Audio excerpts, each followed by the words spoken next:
Alice, you said that you started writing as a teenager because you hadn't seen yourself reflected on screen or on the page, and I just wondered why it's important to each of you that you're enabling young queer folks to see themselves through Heartstopper, and particularly in such a joyful way. Well, seeing yourself reflected in a story is genuinely life-saving for a lot of people. It gives you hope that, you know, if you are a marginalised person in any way, it's a sort of light, a beacon of hope and, you know, reassurance that things are going to be okay. And that's kind of what Heartstopper is all about. Yeah. I think for me, I felt very seen when I first read the webcomic, and I met Nick and Charlie on the page for the first time, and it sort of weirdly brought me back to when I was at school, even though it was a slightly different environment then. But I kind of just like fell in love with the characters, and I sort of identified with Charlie, and so that experience was what I wanted people to take from the TV series, which was, you know, how I felt when I first read the comic. And so yeah, it's great to hear that that's happened. And of course, it all starts with the comic, and we've had 3 amazing seasons now. What does TV allow you to do or open up for you as storytellers that you can't do on the page? What sort of possibilities and excitement does it offer?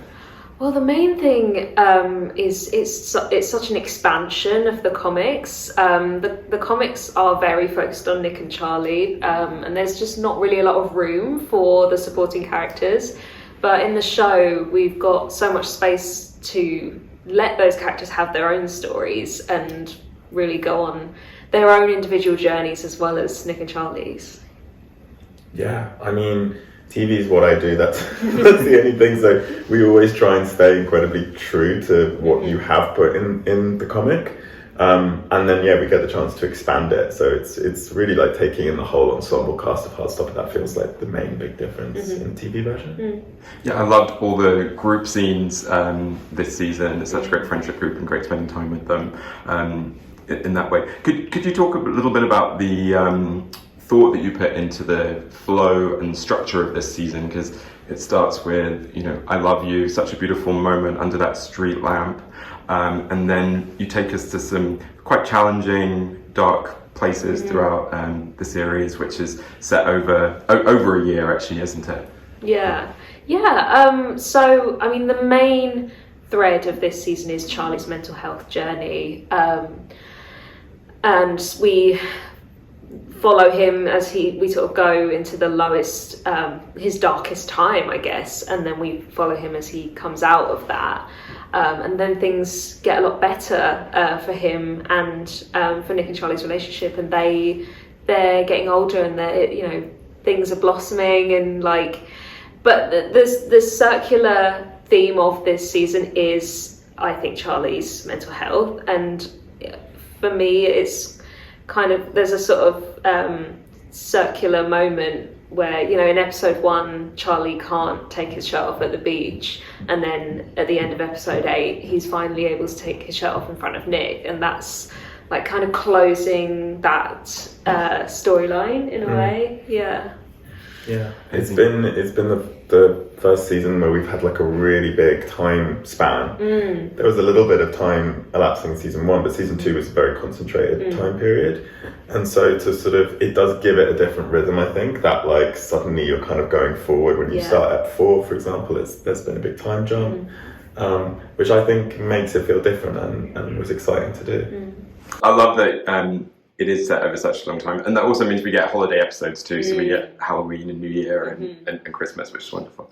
And going back to Charlie's eating disorder and his struggles with mental health, I love how much time you spent on that storyline so that you could really dig into the light and shade of it. And I wonder if you could talk a little bit more about your approach to that, particularly striking the balance of kind of reassuring us as viewers that we were going to be okay as this story was unfolding.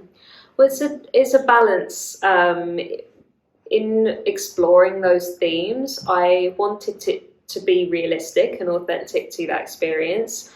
But there's also a danger of making it so dark that it's just gratuitous misery, and which is harmful for people to see.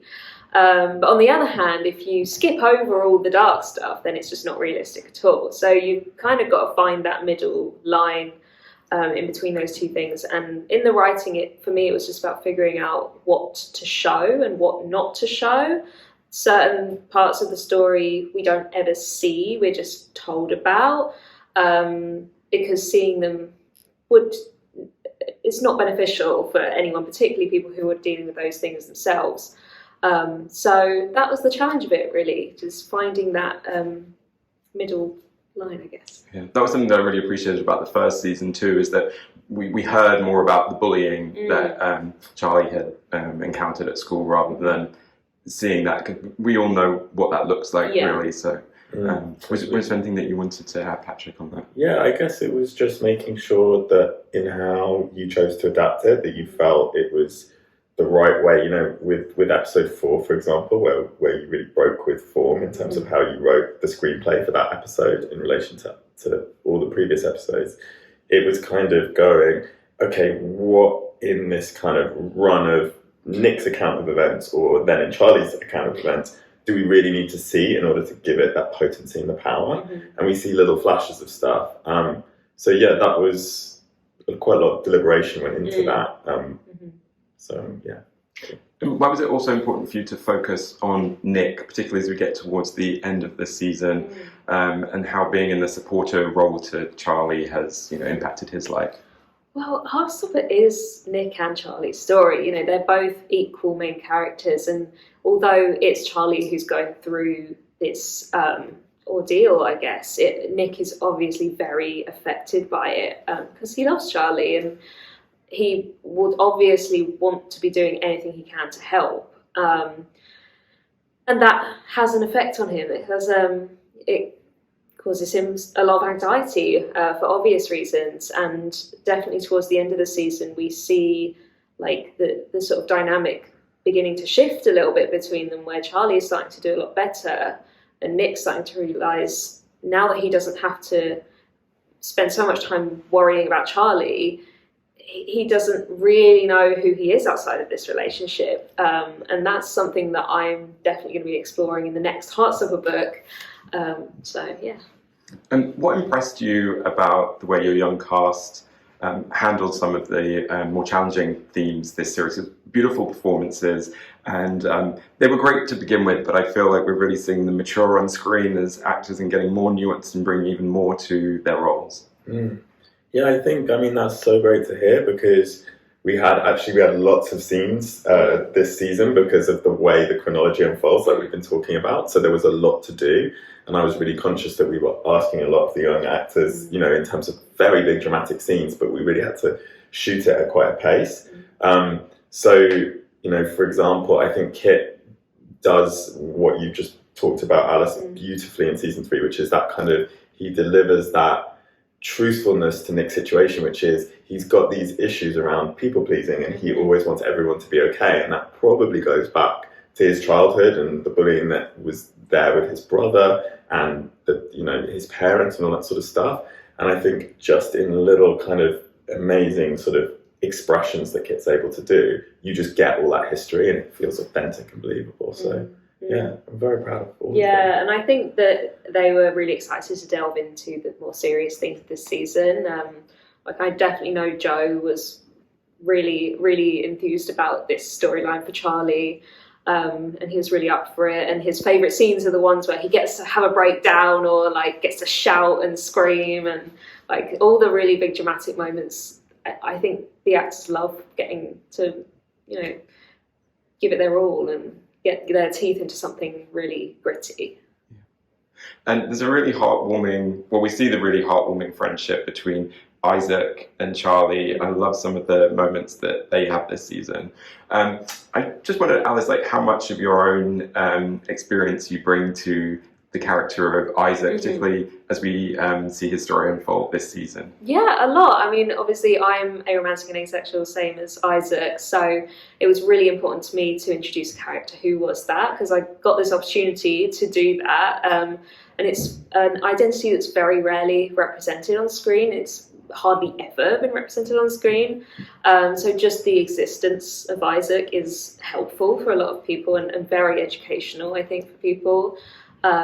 So I love Isaac. I think it's really nice to see him go on quite a complex journey of self-acceptance. It's not just like he's figured out who he is, that's it, he's fine. He at the start of season 3, he knows that this is who he is, but he's still really struggling with how to come to terms with that in this world that has so much pressure around sex and romance. So yeah, I love Isaac's journey this season, and yeah, definitely very, very close to my heart for sure. And Patrick, is there a character that particularly resonates with you or that you feel particularly connected to, and why, if there is? I mean, I've always felt very connected to Charlie, and it's been such a kind of joyful journey to see Joe come into our lives and inhabit that role in such a kind of brilliant way. He's so truthful to the source material, but he also brings these little kind of Joeisms, I guess you'd say, where you see he's got such a kind of like surety of his own mind. He's incredibly clever, and he kind of knows exactly what he thinks about everything, and that is in Charlie actually as well, but I think Joe really sharpens that energy in the TV version of Charlie. So yeah, I love what Joe does with that part.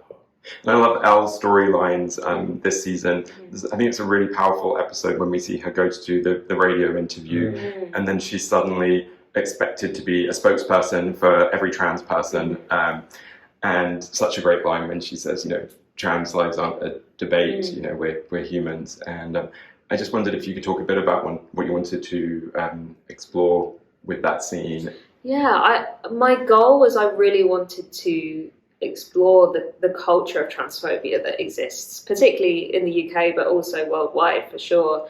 In the UK, there's such extreme levels of transphobia in the media and in journalism and in politics. It is being used as a debate topic, and it's being used by politicians to get people, to turn against each other. And I've never seen that really explored on TV, and I think that's a really topical and important thing to show in a story. And I had a lot of conversations with Yaz about that storyline, and she was really enthusiastic about exploring Elle's trans experience in a lot more detail this season.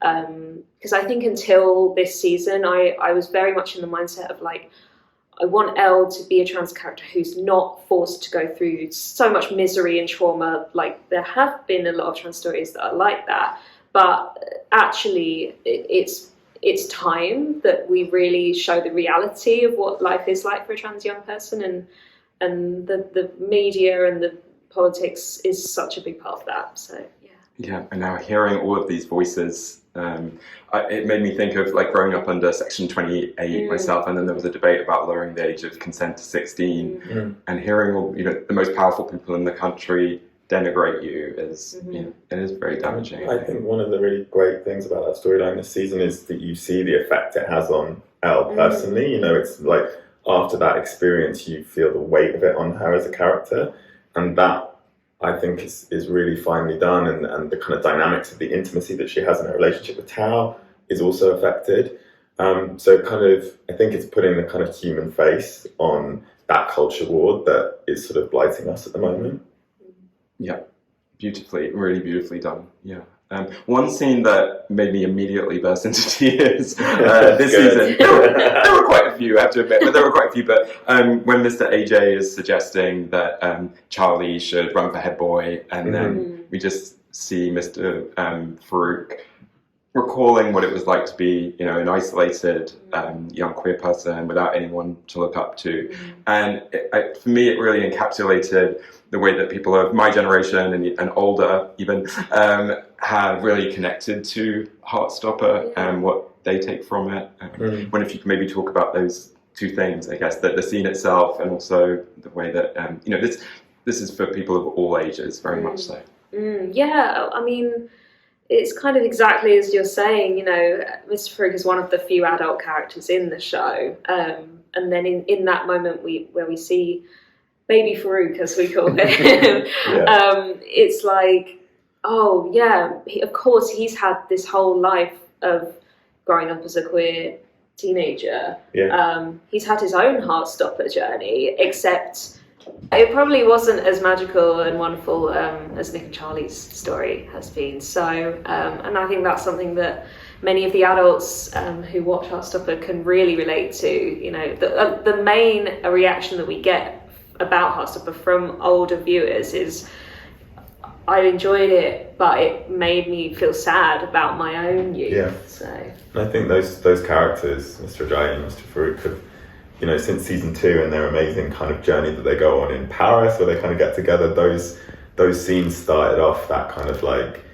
giving something back to that audience, which is like, hey, it's never too late. And we have amazing actors for Zayo and Nima who like really get that and understand that and cherish those characters. So whenever they get seen together, it's just always dynamite. And yeah, it kind of gives you the same feeling of like sweetness and joyfulness as it does with the younger characters. So that's the aim. I had a lovely conversation with Stephen Fry about watching the series and what it gives him as an older person. And so I understand that Jonathan Bailey became involved partly because of what we're talking about. He was a fan of the show as an, you know, slightly older person.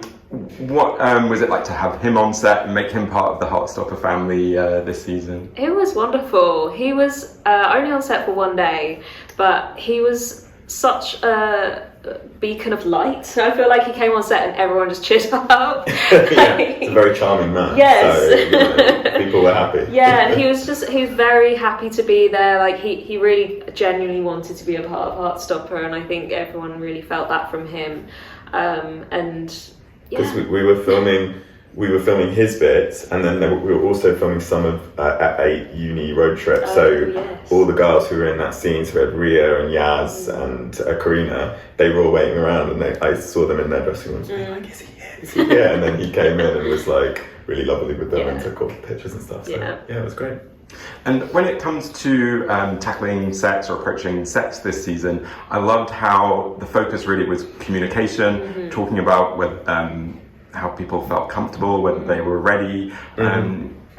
Why was that how you wanted to approach sex in the series? I mean, that's kind of what Heartstopper is all about. Heartstopper is about, like, these teenagers are so communicative, and that's why their relationship is so good, is because when they have these anxieties, they talk through them with each other, and they have such trust and respect for each other. And so now that we've reached Nick and Charlie wanting to have sex, that's still the same in their relationship. They just care about each other so much that they are able to have these conversations, and hopefully it will act a little bit as a guide for young people in having those conversations themselves and feeling empowered in their own relationships. Yeah. I think I remember when you were writing that bit of the story in the graphic novel, and that was like a kind of moment where you were like, okay, I want to do this and do it in the right way. And so by the time we actually got to adapting it for the screen, it felt like you were kind of completely happy with how the story was being approached, and it actually was quite simple in terms of like the plotting of that storyline. It didn't feel like there was a big like, how do we tackle this topic? And Kit and Joe were really kind of in tune with that and up for it, and yeah, it was good. And music's such a crucial element of Heartstopper. And Alice, I know you listen to music when you're drawing and writing, when it's in its comic book form. And of course the beautiful score that's part of the series, an important element that brings a lot of the queer joy to it, I think. Do you each have a favourite song that was used this season, and why? And you might want to just talk about music more generally. I mean, there's so many good ones in season 3. It's really hard to choose. I think my personal favourite is Wish on an Eyelash by Mallrat, which happens just as Nick and Charlie reunite for the first time while Charlie is in the eating disorder clinic. It's a really short song, but it's just hits me like in the heart somehow. Yeah, I remember seeing that for the first time and just being like, oh my god, this tears. is giving me the feels. I think for me it's probably Blue by Billie Eilish in Act 4, which we put that in quite late in the day into the edit. There was a song on it previously, and so when we were in the sound mix was the first time I was hearing it, and I was like, oh my god, because it's this really emotional moment where Nick is looking into the video camera that Tao's holding, but then you cut back to Charlie in his bedroom and he's holding the camera. So it's an amazing kind of stylistic break for us that works really well, but then that song is like, it's very good. It always brings so much to it. It enhances the scene. It's not just sort of used there as some TV shows do to almost distract. There's not so much going on, so I really appreciate that element of the show. And also the production design is so detailed, and the set dressing. I love the Brideshead Revisited poster in Charlie's room, but do you each have something that's on set that maybe we wouldn't pick up on in a first viewing, but gives you a bit of a thrill just to sort of know it's there? That's a really good question. I'm trying to think. I mean, Nick and Charlie's bedrooms are so detailed. There's like so many details to uncover. Like, there's in Charlie's room there's like a little drawing of like a male ballet dancer like by the desk. I don't know if we ever see it on screen, but it's like little tiny things like that the art department have thought to create. And sort of sometimes getting clearances for things that you're really passionate about, just so you know that they're in the bedroom. I thought when we got In the Mood for Love, the poster that's in Tao's bedroom, which is by his desk, and you don't often see it, but occasionally you see him sitting by the desk with it. It's like, wow. And it's such a kind of brilliant, like he would obviously love that film. Yeah. But it also sort of says something about his storyline a lot of the times when it's on screen. So yeah, that for me. Yeah. And having spent so much time living with these characters, the young cast, engaging with lots of young fans, has it expanded or changed your own views on gender identity and sexuality in any way? I don't know. I mean, I think like I've learned a lot. I mean, I feel like I'm always learning about new sort of forms of queerness, I guess, and it's infinite. There are infinite ways to be queer, and through the show I meet so many teenagers, and through my books as well, and it's just wonderful to see so many young people who are so empowered and feel that they can express themselves so clearly, because that definitely wasn't the case when I was that age. So yeah, I don't know, it's a really interesting question. I think it comes at a time, the show, where the rites of passage for kind of young gay people are sort of changing, young queer people as well. So I think it's, getting to know the cast so well, evolving the story with them and their roles. It's like, there's not one right way to do it, and you don't have to come out, and you don't really have to label anything. And I think we're getting to that point where those things are really important to like remember. I think that's for me. Yeah.